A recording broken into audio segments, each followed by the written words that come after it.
কথায় আছে না, যখন খারাপ সময়টা আসে তখন সব দিক থেকে আসে।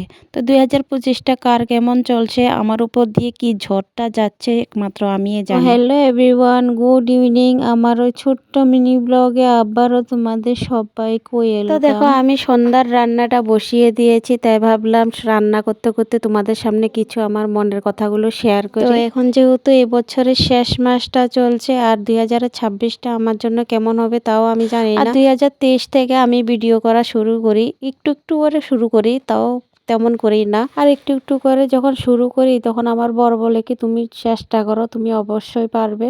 তারপর আমিও ভাবলাম না, ঘরে বসে বসে কি করব, আর ভিডিওই করি। আর প্রতিদিন ভিডিও করতে করতে আমার পুরো নেশাটা ভিডিওর মধ্যেই ঢুকে যায়, যে সকালবেলা সারাদিন কাজ বাজ তাড়াতাড়ি কমপ্লিট করে তাড়াতাড়ি কখন ভিডিও করব। আর দিনের বেলা আমি ভিডিওটা একদম কমে করতাম, যেহেতু সোনামা অনেকটা ছোট, সংসারের কাজের চাপে, তার জন্য ভিডিওটা একদম কম করতাম, রাত্রে বেলাই করতাম বেশিরভাগটা। আর আমি যখন রাত্রেবেলা ভিডিও শ্যুটটা শুরু করতাম তখন সবাইকে খাইয়ে দাইয়ে ঘুম পাড়িয়ে তারপর ভিডিও শ্যুটটা করতাম। আর আমার ভিডিও শ্যুট করতে করতে প্রায় 12টা 1টা কখনো 2টাও বেজে যেত। কি কেউ যে আমাকে ক্যামেরাটা ধরিয়ে দেবে তেমন লোকও নেই আমাদের বাড়িতে। আমি যেটুকু পারতাম আমি একা একাই চেষ্টা করতাম। আর আমার বর যখন কাজের থেকে চলে আসতো, আমার মেয়েকে খাইয়ে দাইয়ে ঘুম পাড়িয়ে তারপর আমাকে যেটুকু পারতো কেউ হেল্প করতো। আমি যখন ভিডিও করতাম কি পরিমাণে না আমার কষ্ট লাগতো, তখন মাঝে মাঝে আমি বরকে বলতাম যে আমি আর ফেসবুকে কাজ করব না, কতটা আমার কষ্ট লাগছে। তবুও একবারের জন্য বলেনি যে তুমি ভিডিও ছেড়ে দাও, তুমি পারবে না। আর আমার বর আমাকে আরো সাহসটা বাড়িয়ে দে যে তুমি চালিয়ে যাও, আমি তোমার পাশে আছি। সেই জন্যই আমি ভাবি সত্যি আমি ভাগ্য করে একটা বর পেয়েছি,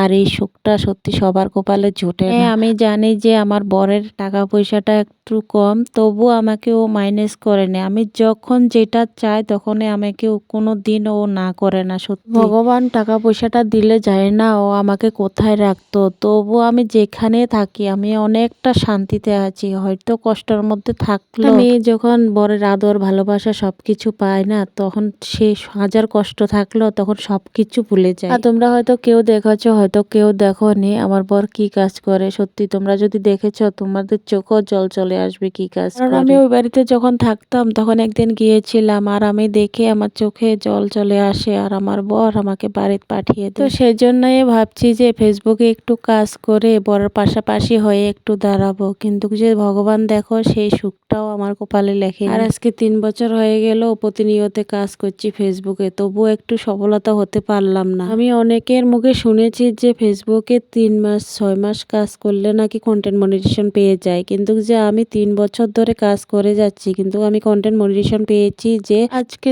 6 মাস আগে। আর সেখান থেকে আমার কিছুটা আর্নিংও জমা হয়, আর আর্নিং শুরু হওয়াতে ফেসবুক আমার আইডিটাকে সাসপেন্ড করে দেয়। আমি মানছি কোনো হয়তো একটা ইস্যু এসেছে তার জন্য। কথা বলতে কি ফেসবুকের বিষয়ে যে কিছুটা জানবো, কিছুটা যে নিজে ঠিক করব, তেমনটা আমি ফেসবুকের বিষয়ে কিছুই জানি না।